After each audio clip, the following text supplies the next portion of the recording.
Ladies and gentlemen, welcome back to Crime and Entertainment. We have here today a very special guest. He's got a hell of a story. We'll get into a little bit of his backstory and then a project that's fixing to be released here called Dope Men, which I was given the chance to preview last night. Excellent documentary.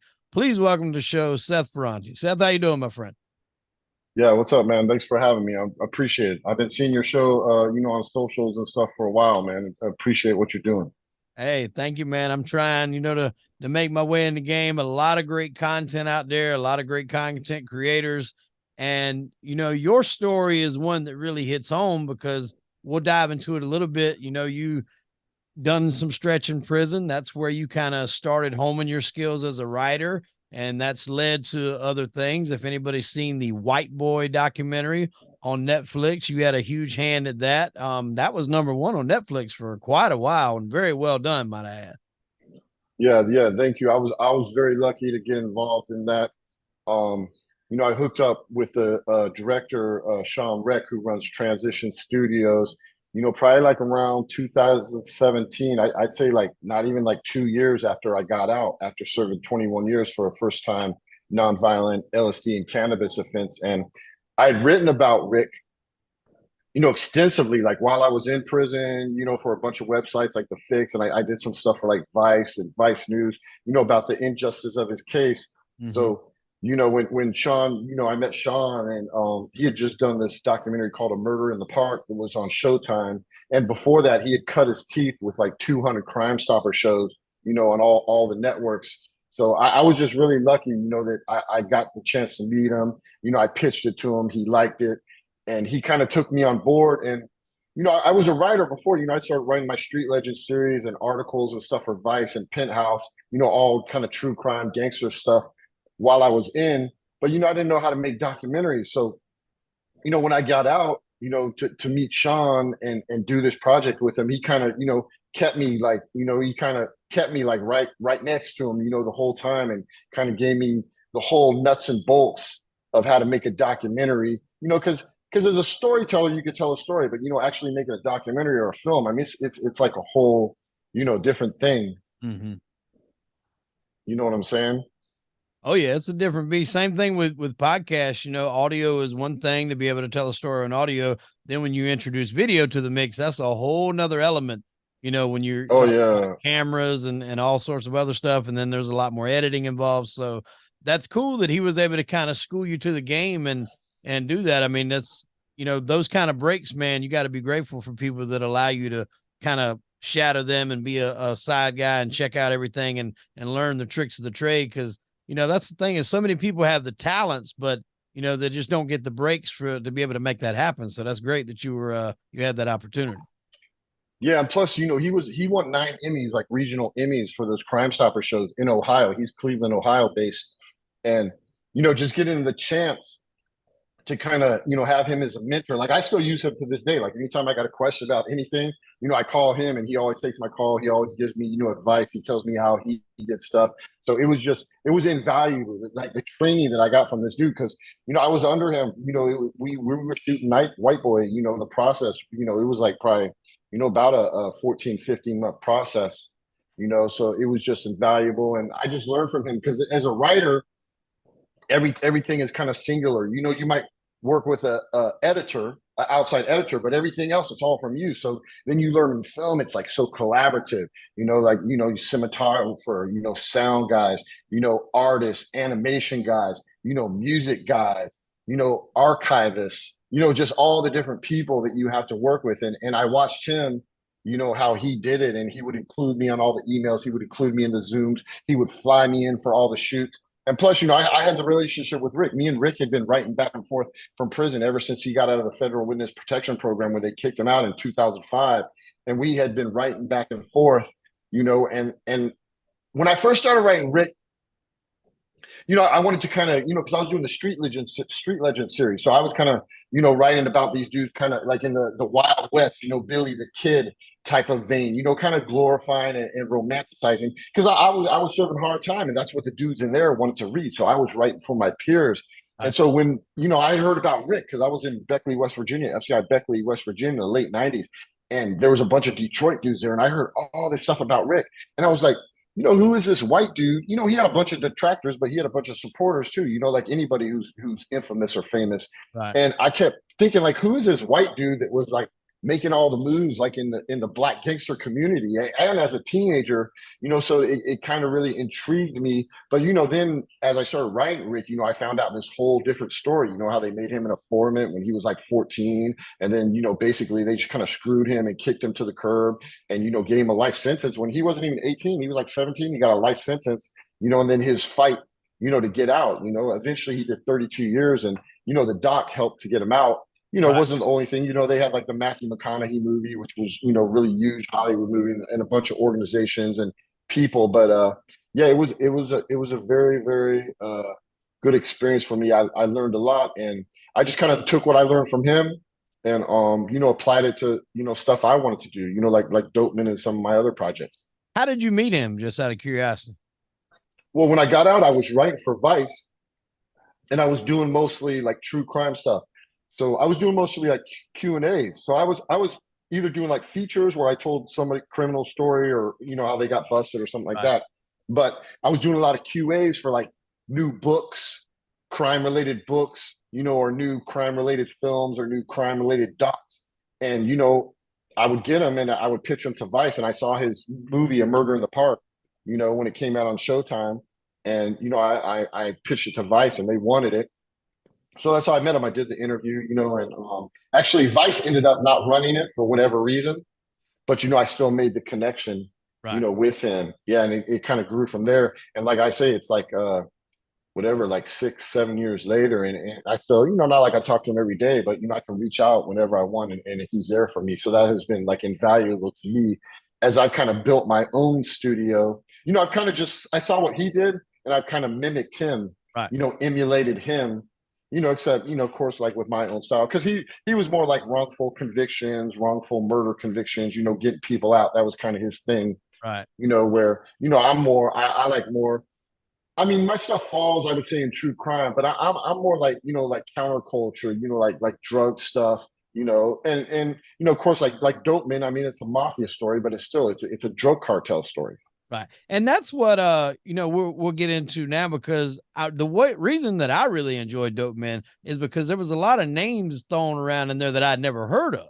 And obviously everybody knows the main players, your Lucianos and Bugsy Siegel, Frank Costello. Everybody knows those names, but like some of the names that were mentioned in there, like Inez Norton, the mistress to Arnold Rothstein, James Meehan, George McManus, Abraham Stein, some of those names I had never even heard of before. And it was just very interesting.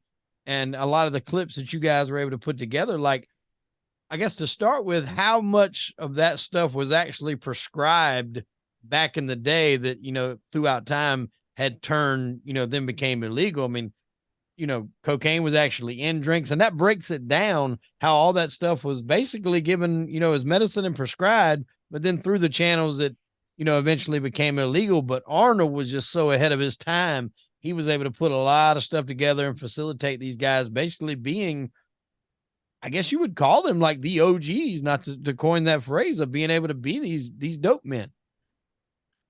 Yeah, basically, Arnold Rothstein. I mean, he's most well known, for fixing the 1919, what they call the Black Sox Yeah, scandal. Black Sox. Because yeah, so that's what he's known for. But really, I mean, this dude was like the originator of the first drug cartel. That's why I got the subtitle, Dope Men, America's First Drug Cartel, because this dude actually saw, because when you think about gangsters and mobsters and all that, before Prohibition, these dudes were just in the neighborhood. They were like corner thugs. They used to extort people in their neighborhood, take hits, beat people up, rough people up, whatever.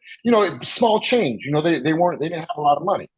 Just like corner thugs, making money like that. But Prohibition like made the mafia and made these guys into a corporation because they got the money like a corporation has. So it really kind of put them on the map, where they could pay bribes, they could make the contacts with law enforcement and judges because they had money to pay them.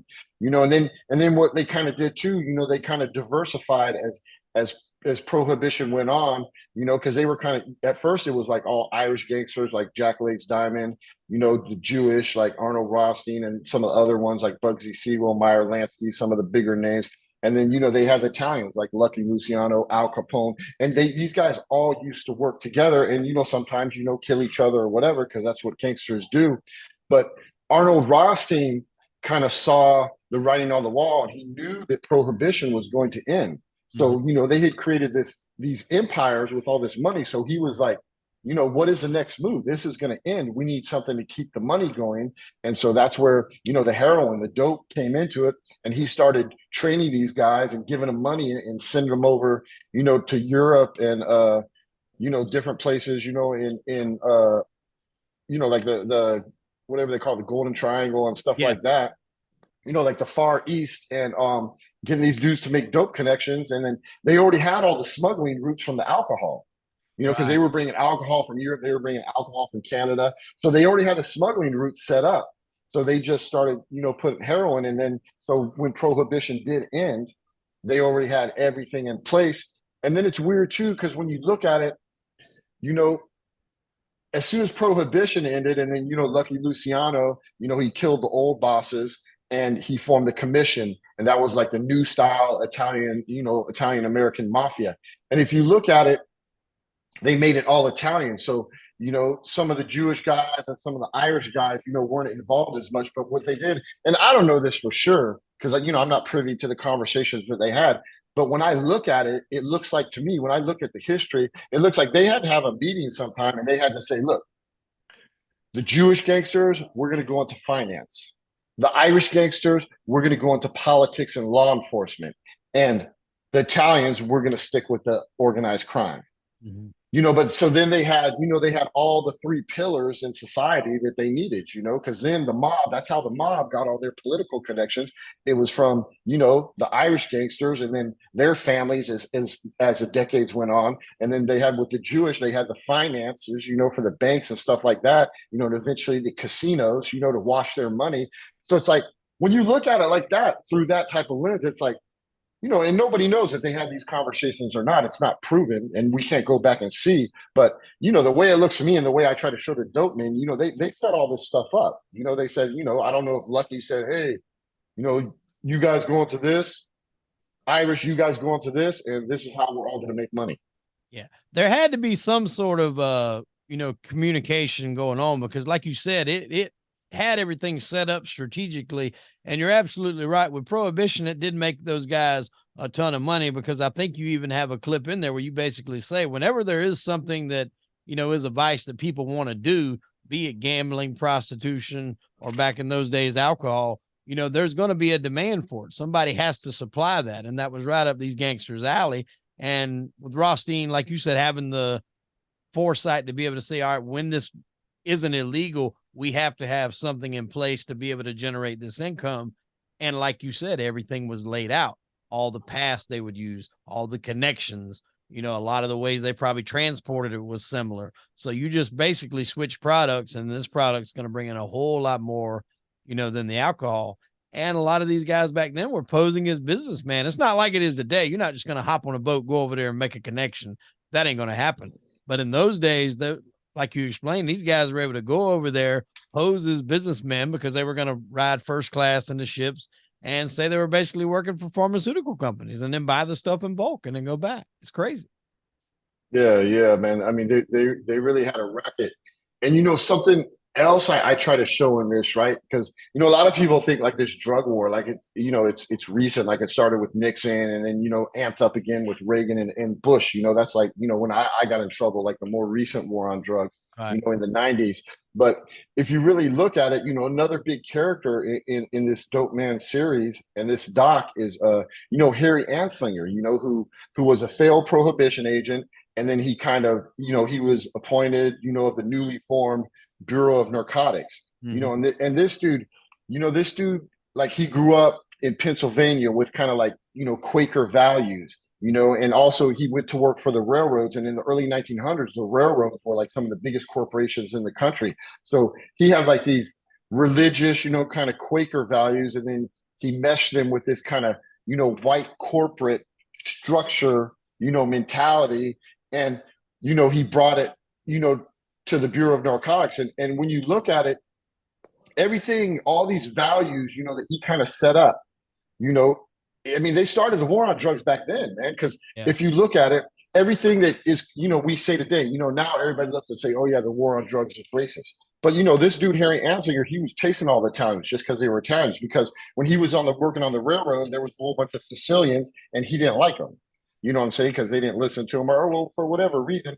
And then the same dude, Harry Anslinger, like he was the one, they got a movie about Billie Holiday, the famous jazz singer. Like he's chasing her around, trying to bust her with heroin. So like this dude was like super racist, and he was trying to uphold all these values and kind of things that he put in place, like almost exist. I mean, we're kind of getting them out a little now, we're breaking free of it. But for like the last 100 years, man, it's been like the same, kind of things that this dude put in place. So, I like to expose stuff. I like to kind of correct history. I kind of like to show people, okay, well, this is what Hollywood may paint a picture like this, or the media, or even the mob themselves. But let's do some investigation. Here's the real story. And even like the war on drugs, I don't think this dude Harry Anslinger is not talked about, because a lot of the ills of society today, can go directly to him, and who was probably putting money in his pocket. Because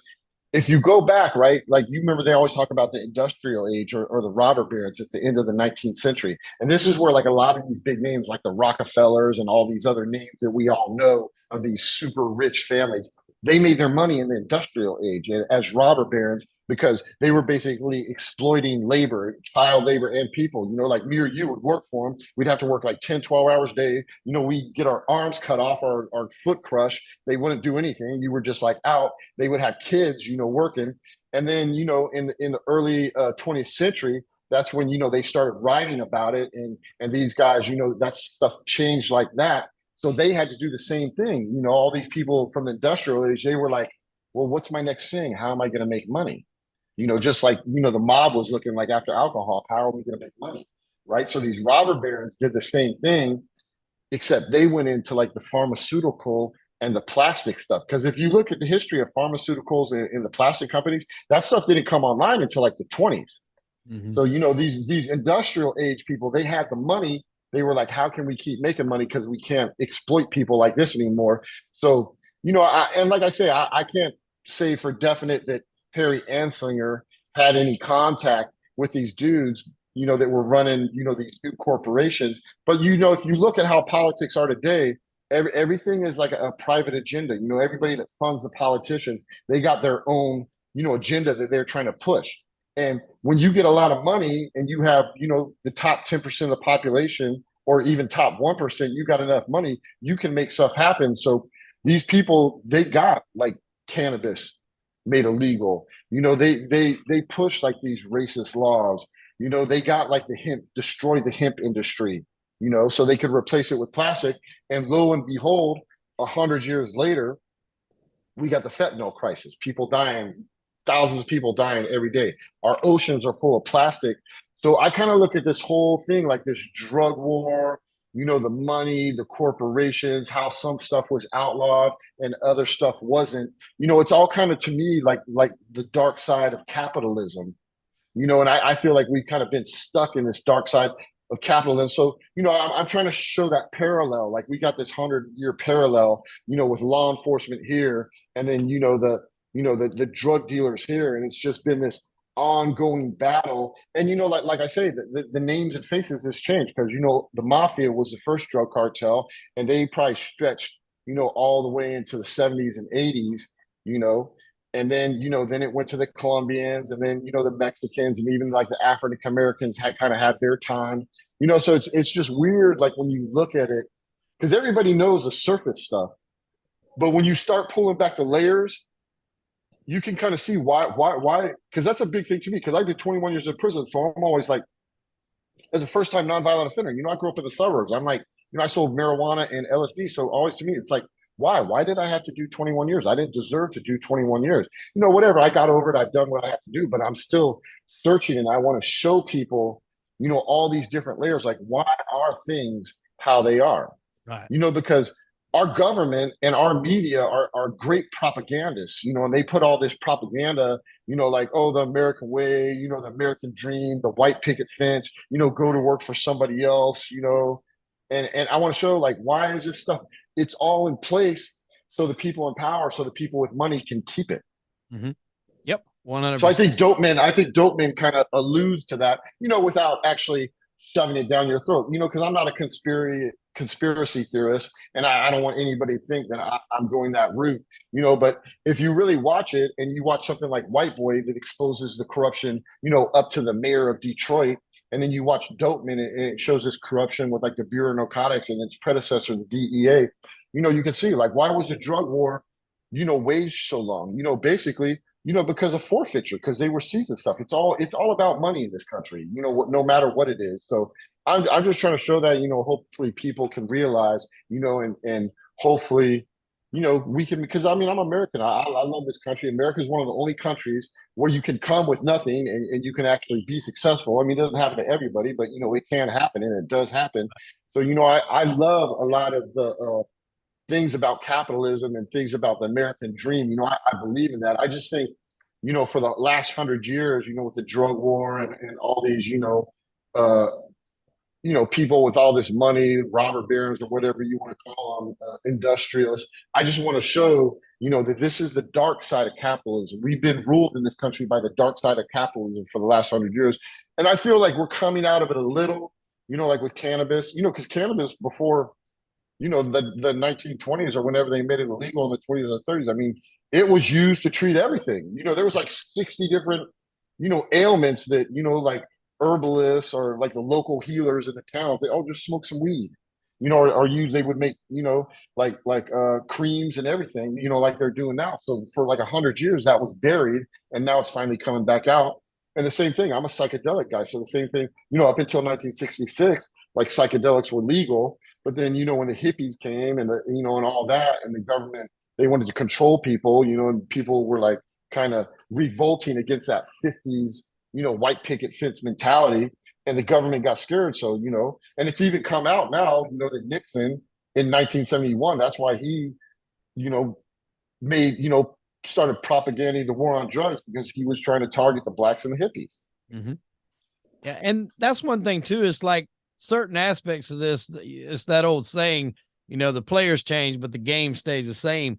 Even back in those days, Rothstein, was bribing guys at the ports to get some of the shipments through. If they did get caught, he would have, judges in the pocket. If anybody could be paid off, he was paying them off. And that really let these guys have carte blanche to do whatever they wanted, because they knew even worst case scenario, if they get busted, they're going to buy a juror, or they're going to buy, a DA or somebody. They're going to get off of it. More than likely, they're going to get off of it. And when you have that in your back pocket going into it, that's a whole different level and a whole different mindset of how you operate, especially in, that type of situation. And a lot of that still goes on to this very day. There's judges out there right now, probably some today, that made a ruling that probably was a real lenient. And I guarantee you somewhere, obviously not on bank record, but somewhere he got an envelope in some way, shape, form, or fashion. And that still goes on today. Oh, definitely, man. It's all about money.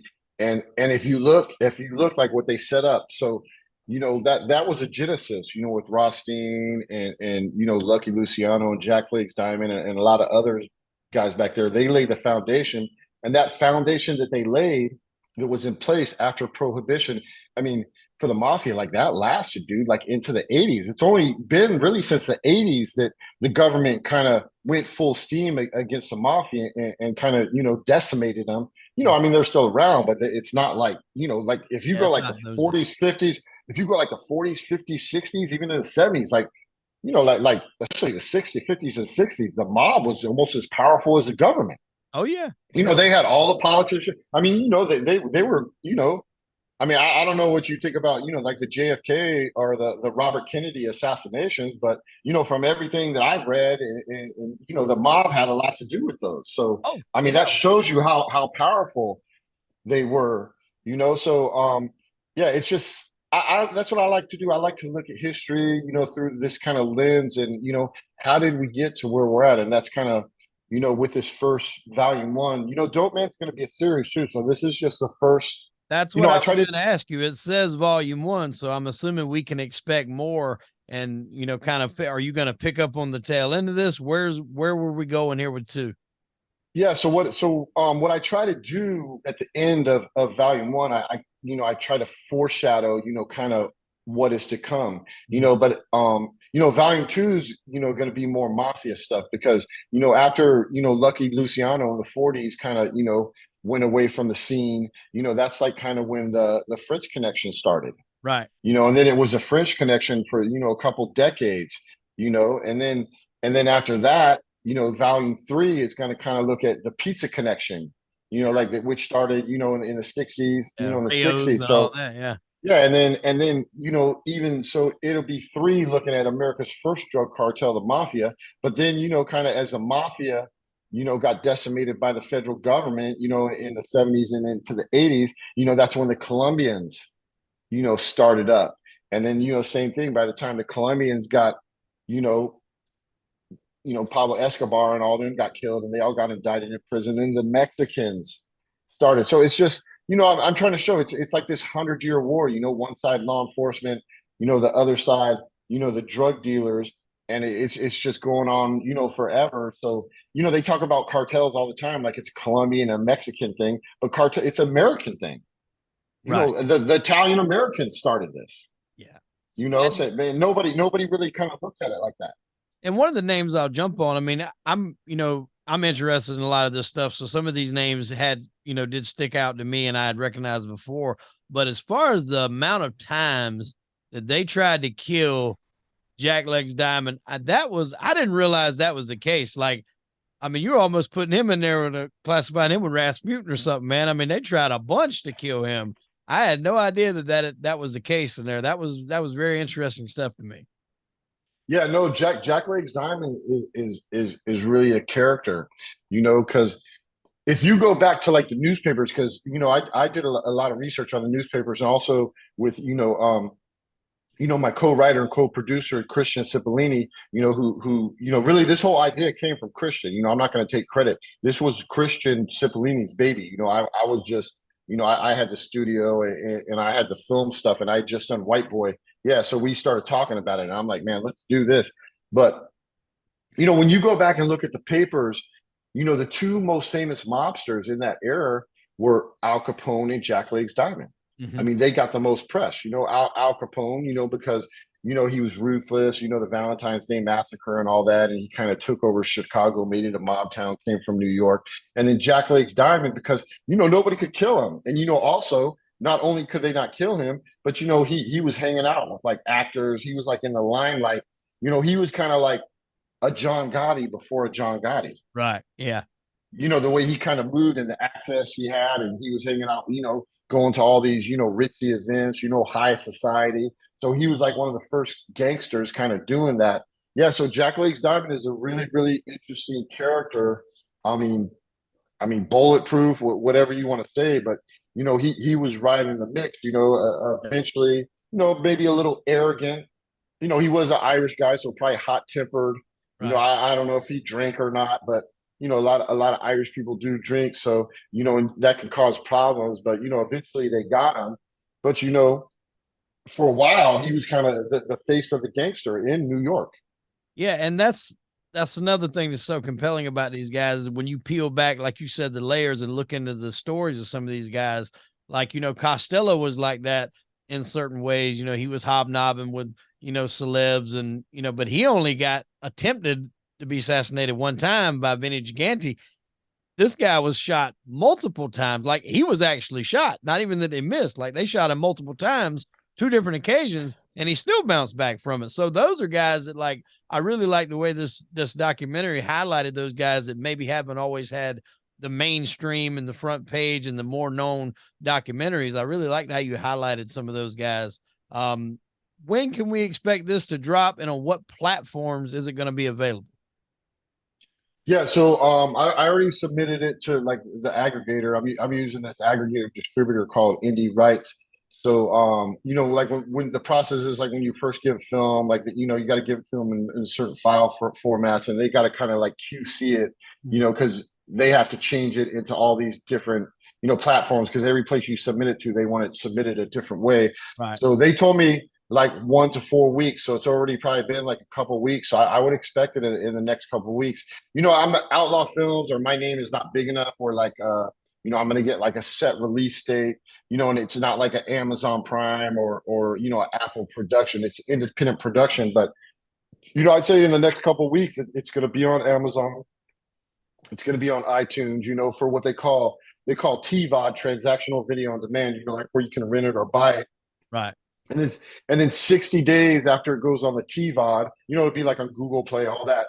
60 days after that, it'll be on what they call the AVOD, like a Tubi or Roku, like the Right. advertising video on demand. And then, the whole time, the aggregator distributor, they'll be shopping for a streaming deal. And this is kind of the same model we use for White Boy. In Right. White Boy, we were on Showtime first, and then we ended up on Netflix. So really, it's like now, if you're independent, if you're not a big boy, they want you to go and show out on the transactional video on demand and the advertising video on demand markets, to see if you're good enough or if you're generating enough interest to get that, SVOD, subscription, video on demand deal, with the streamer like Netflix. So, that's kind of the model we did. Like, White Boy was just like on iTunes and Amazon for pretty much like the first 6 months, but now things have changed a little, but that's kind of what we're gonna do. I'm gonna do a bunch of podcasts. Christian's gonna do a bunch of podcasts. We're gonna make some noise. We're gonna do some news releases. We're gonna try to get some press, through and publicity, and then so it's good. Yeah, I'd say within the next 2 or 3 weeks, it's going to be available on Amazon, iTunes, Google Play, and then eventually it'll be everywhere. And then I'm hoping like September, October, November, we can get a streaming deal, and get it on one of the big streaming platforms. Absolutely. And I mean, I wish you guys the best of luck with this. And a lot of our audiences, I think, will appreciate this work, because a lot of what you guys did here on top of the great story is there is a lot of visuals with it. And I always love that, especially for people that maybe aren't as familiar with the content. You can put faces to names and, pictures, and it kind of gives you an idea of how everything was worked out. You even had, maps on, routes on maps that they were using, like you explained, for the bootlegging and stuff like that back in the day. So it really paints a picture, even if you're not familiar with this whole thing, of how it was and how it was broken down. Provided it's picked up, and hopefully you do guys get that distribution deal you're hoping for. Do you have any sort of estimated time to when you start working on part 2, or have you already kind of started getting that rolling? Well, we got an idea. We've done some of the interviews, so we got some footage. But really, as an independent, I'm not a Netflix. I only got like Outlaw Films. We got like 5 people on staff, and me. So we're very limited on how many projects, and I got the footage filmed for like 8 different projects, 3 of them being series, Dopeman being one of the series. Mm-hmm. So really, like, it's going to justify itself. Like, if it does well, and the funds come in, or if I can, if a bigger platform like a streaming networks likes it, and they want to finance the rest of the series, I mean, I'm going to do it eventually myself. Right. But if I have to do it myself, with just little private investors, it's going to take a lot longer. Right.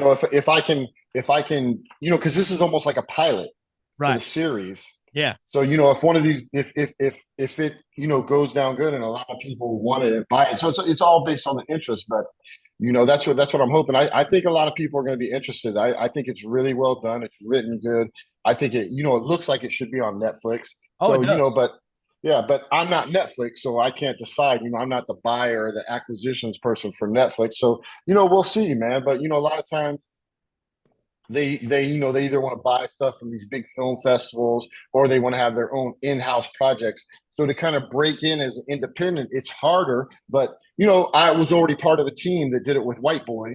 Right. Even though it wasn't my studio and I wasn't the lead guy.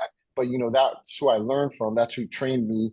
That's who is my mentor. So I'm trying to kind of follow that route.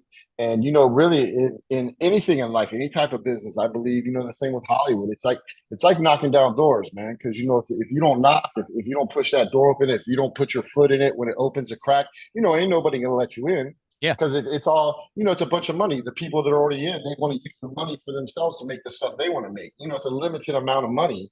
And even in Hollywood, I know that probably sounds ludicrous because they're spending hundreds of millions on these big Marvel, kind of flagpole franchises. But that's how it is, man. There's only so much money to go around. There's so many projects pitched. There might be 100 projects pitched, and maybe one, two, or three get made. And actually, after I first started White Boy, I kind of went that route. Like I was pitching my ideas. I was getting flown to New York to production studios. I was flown to LA. I went in the A&E and the history building, and I was pitching stuff. But there's just so much competition and so much people that had bigger names than me. Nobody was really willing to take a chance on me or my ideas. But now that I've done it, that's why I decided I'm like, well, I'm going to do this stuff independent. Right. And I was just lucky, really, when White Boy blew up at the end of the pandemic on Netflix, and it was like top 10, like you said, for like 2 weeks, and had, I don't know how many views. I've heard people say like it had 20 million views in like 60 days or something, the first 60 days, and I think we kind of had the Tiger King effect, because it was a pandemic, everyone was home. But, that kind of, even though my books and all my articles, it just made me more recognized in the film market, because now, I mean, I can go to a party, or I can go out, or I can go to a bar, or I can even go to a store, and I can say White Boy and people know what it is. Mm-hmm. I mean, that film, they might not know that I wrote and produced it. Right. But they know White Boy Rick, and they know White Boy. And a lot of people will tell you that the documentary is better than the Hollywood movie. Oh yeah, I'll tell you that. I've watched both of them, and I've had a chance to talk with a few guys that had a little something to do with that in some fashion, like Scott Bernstein, even Johnny Curry. And Johnny Curry says the same thing, which he was in the White Boy doc. I think you guys had a little segment with him in there. Yeah. No, Johnny Curry, yeah, he was one of the stars. And Scott, Scott was huge in the White Boy. He made huge contributions to that. I brought Scott in, because I pitched it to Sean. The idea came from me, but then Scott was the first person I called, because I knew he would. I knew a lot about White Boy Rick, but he was the expert on White Boy Rick in Detroit, so I knew we needed him. So I brought him in, and the same with Dopeman. Me and Christian, we brought Scott in, and he was invaluable to this project too. Yeah, and it was cool to actually put a face to the name, because I do, when I'm at work, I listen to a lot of stuff on audio. So I listened to the OG pod with Scott Bernstein and Jimmy Bucciolato. So Jimmy was in there. Actually, I had Jimmy on there too. Yeah, put a face with the name, and also Gunnar made an appearance in there, Gunnar Lindblom. So shout out to all these guys, man. You guys done a fantastic job. My hat's off. I watch a lot of these things, and this one kept me glued start to finish. And I think it's brilliant that with this one doc, you kind of pitched the landscape of everything to come. Like you said, you wrapped it up at this point. Now it's going to be, the next section where the mob still kind of takes control, then eventually to the Colombians and the Mexicans. So it's kind of already built in, the story, where it's going. And I think that'll be a good selling point for you guys too. Where can everybody find you, man? Social media, so they can follow along with the success of this film, and you got a lot of other projects, as we mentioned. Where can they track you down? Yeah, so I got my website's guerrillaconvict.com. So that's like my books. Eventually we'll be selling DVDs and stuff of the films, and you can watch all the teasers and stuff on there. So that's guerrillaconvict.com. That's like the publishing house I formed while I was in prison, because I started writing most of my books in prison. Right. Social media, I'm like at Seth Ferranti, Instagram, Facebook, Twitter. But yeah, so I'm pretty much everywhere. You just put my name, Google Seth Ferranti, and everything's gonna come up. But yeah, and then plus, like, when the film is out, as soon as I find out, I'll make all the announcements on social media, and put all the links up and stuff like that. So yeah, I'm just excited, man. I'm excited. So I got that one at the aggregator right now, and I got this other one called Nightlife, which is about a group of violence interrupters, in north side of St. Louis, which is like a really violent plagued area. And then I've been screening, like, recently I've been screening the episode 1 of my Psychedelic Revolution. That's kind of like my inside the secret history of the LSD trade. And that's, psychedelics are so big right now, that film, like I played at MAPS, right? MAPS in Denver. It was like the big, like, there was like 12,000 people. It was like a Comic-Con for psychedelics.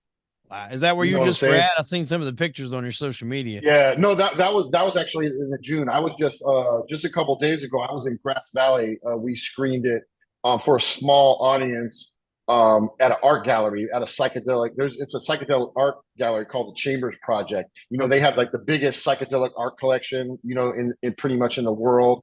And so we screened it for a bunch of the psychedelic art collectors. So that was like a little bit more intimate, but that was cool. And I might do a couple more screens. I've been talking to people that I'm hoping that one's going to be out sometime in September. Then the fourth project I got coming out this year of five is called A Tortured Mind, and that's about like the when people go to prison and they witness violence and they get PTSD. So they kind of so with so many people in prison, they got this new form of PTSD. It's called PICS, post incarceration syndrome. So that's kind of A Tortured Mind is about this guy. He was a friend of mine. You know, a lot of people know him. He was a pretty popular guy on YouTube and social media named Ryan Leone. Yeah. And yeah, and so this was a dude. I mean, he struggled with drug addiction and he had a little mental illness, but then he went into the feds and he went into the state and he didn't do time like me. He only did maybe like 6 or 7 years, but most of his 20s. And he came out and just like his addiction and his mental illness was just like amplified. And so with this, and then eventually, unfortunately, he passed. You know what I'm saying? Like a year ago. So he's dead now, before we even finished the film. But what I was trying to show with this film, A Tortured Mind, is how, we incarcerate these young kids, because he was like a little rich kid from Santa Barbara, got involved in drugs and stuff, heroin, and they just throw them into these harsh environments and then they just kick them back out. Anybody that's been to prison know when you get out, they give you like $200 on a bus ticket. Right. Like no kind of transitions, like no kind of rehab, like no kind of mental health. I mean, I'm okay. I'm not perfect, but I didn't struggle like a lot of these other dudes. But a lot of these dudes they struggle so much. So that's what A Tortured Mind is. Through his story, I'm showing what's happening. Because I'm trying to expose the government. I'm trying to say these people need help. Yeah, you can throw them away. You can lock them up and throw away the key. But what about when they get out, man? Give them something. So, because a lot of these people, they just go right back to drugs. They go right back to crime. So that's a standalone doc called A Tortured Mind. And then my fifth project that's dropping this year is the first episode of my Tangled Roots series, which Tangled Roots is about, the outlaw cannabis trade, up in Humboldt County in the Emerald Triangle in Northern California. Because, at one time, if you go back to the 80s and 90s, like 60, 70% of the gross national product of cannabis was all coming from this one little tiny area, like up in the mountains, and they were like bringing military, they made it, military zone helicopters, like going trying to bust these guys. And what I'm trying to show with Tangled Roots, I think it's kind of crazy because, these people went through, their farms and their areas being, militarized. They went through prison, they went through harassment, all these different things, death, whatever, all for a plant, and they never stopped growing. But now it's legal and it's putting all these OGs and pioneers out of business as the corporations come in and take over. And when the corporations come in and take over, obviously the quality of the product goes down, and the price goes down. So I just think it's crazy. Like these people, for 50 years have made their living off of weed as outlaws, and something that used to cost like upwards of 4 or 5 grand is now like $500, like a pound, Yeah. a unit. So I'm trying to show that story because I just think that's crazy. You know, um, like all these people, they sacrifice their lives for this plant, in the push for making it legal, and now they're kind of being phased out. So it's like in their whole way of life destroyed. So that's what I'm trying to kind of honor and celebrate. Because I mean they're outlaws. And I was an outlaw. That's kind of I always tell people, I say I was never a criminal. I was an outlaw. I broke laws that I thought were wrong. Right. But I was locked up with a lot of criminals. I was locked up with a lot of mafia guys, and I was locked up with a lot of outlaws. So I'm just trying to show this is my culture, and I'm trying to show it. And not to say like I'm not a mafia guy, even though I got Italian last name, but I was with these dudes, so I know how they are. I know how they move. I know all the stories. I read all the books. I just didn't read the books. I was actually with these dudes. Right. You know what I'm saying? So I'm just that I really, at this point in time, I want to be on the other side of these five projects, because it's been a struggle, man. Like I've been working on some of them like 5 years, and really the last 3 years, like really hard. But, when I actually get all these out, and like I say, I got 8 projects in motion right now. So, by the end of this year, Outlaw Films is going to have 5 hours of content out. And then hopefully by sometime next year, the end of the next year, I'll have like 13, 15 hours of content out. So, I've just been grinding, man, trying to get it done. And all through private investors, like I say, I've never had a big production company or Netflix or nothing, interested in any of my stuff or wanting to give me any money, for any of my projects in development. So, I really want it to be, December 31st, not only because I'm going to get off probation, for the marijuana, not first time for the nonviolent marijuana charge I got now in Missouri, but also, because I'm going to have these 5, very well crafted, high production, true crime, counterculture, drug stories out, which I don't think, when I think about it, like, I think my stuff is like, like if you think of some of the killer true crime docs, like a Cocaine Cowboys, Right. Like I think mine falls, in that kind of same category. Can't say because I'm not doing like all that murder mystery. A lot of the stuff is so much about murders and serial killers, and that's not really my thing. Or like investigations, trying to find the murder. Like I'm not knocking it. People like that stuff, but I don't do stuff. I do retrospective history. I get access to places where other people can't get access because I did 21 years in prison. So yeah, I just want to be, man, I want to get to that point, man. I want it to be Christmas and I got these 5 projects out and I just want to see, I really want to see like where I'm at then.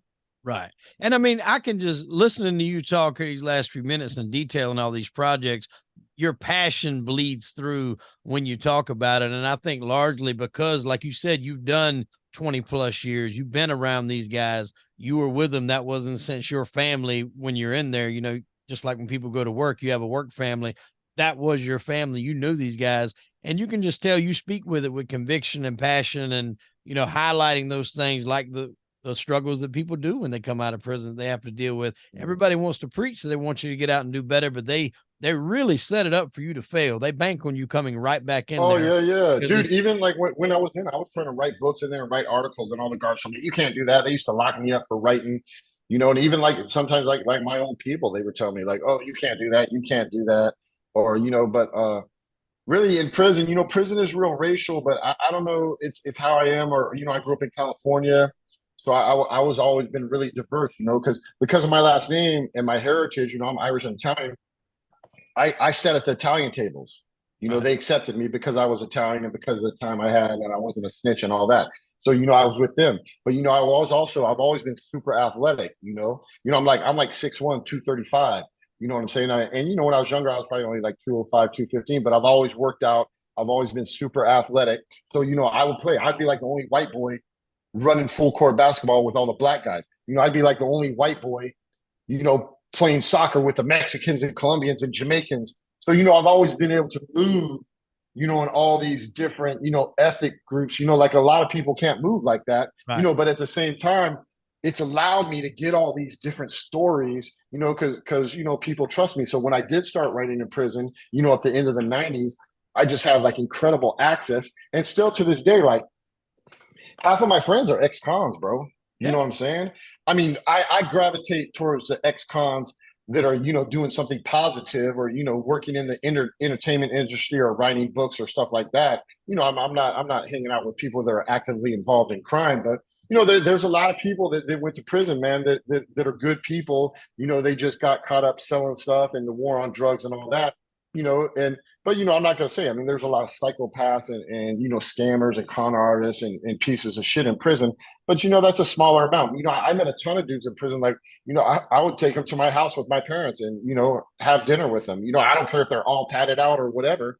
If they're good people, if if they're solid, and as long as they're not on drugs, I don't have no problem with it. Well, I think that's where you're going to get the best stories, man. People that's been through the shit and got the most important thing. And that's what we drive home here in crime and entertainment, people that got it out the mud. And I think viewers can sense that. Whereas if you're telling a story about somebody in prison or whatever the case may be, it's going to come through on the screen as opposed to somebody that had absolutely no involvement in it. They just got put there to put it together. There's a different swagger to it so to speak, when somebody has actually had experience in it. And that's life in general, but especially when it comes to things like documentaries, like what you put together. And you guys have done a fantastic job, man. My hat's off to you 100%. No, thank you. And like I said, I'm going to keep cranking out the content. You know, I'm still doing books. I'm cranking up my YouTube channel now. You know, I'm doing a lot of short form, you know, videos to promote the different projects I'm working on. But I'm also going to start doing some longer, you know, because I have so much content, man. Like I've literally written like hundreds and hundreds of you know, articles like for print magazines. Like I used to do features for Penthouse, you know, Vice.